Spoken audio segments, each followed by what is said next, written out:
Nagbabalik ang PTV Balita ngayon. Patuloy ang pagtulong ng Bureau of Customs na mailabas sa Manila International Container Port o MICP ang mga inabandonang balikbayan box. Bahagi pa rin ito ng mga hakbang ng BOC na maibalik sa mga OFW ang kanilang mga balikbayan box na natenga sa MICP dahil sa pabayang freight forwarders.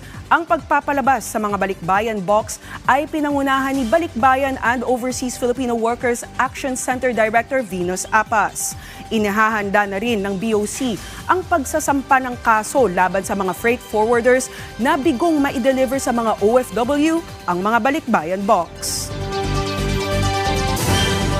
Samantala, nagbabala naman ang Guimaras LGU sa mga residente at mga mangingisda hinggil sa nangyaring oil spill sa baybayin ng Barangay Hoskin sa bayan ng Jordan. Ang oil spill ay nadiskubre pasado alas 7:05 ng umaga kahapon, malapit sa Barangay Hall at Covered Court. Naapektuhan din ang Sitio Sambag at Sitio Baluarte ng nasabing bayan.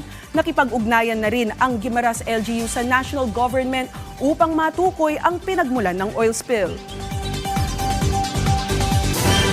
At yan ang mga balita sa oras na ito. Para sa iba pang updates, i-follow at i-like kami sa aming social media sites sa @PTVPH. Muli, ako si Denise Osorio para sa Pambansang TV sa Bagong Pilipinas.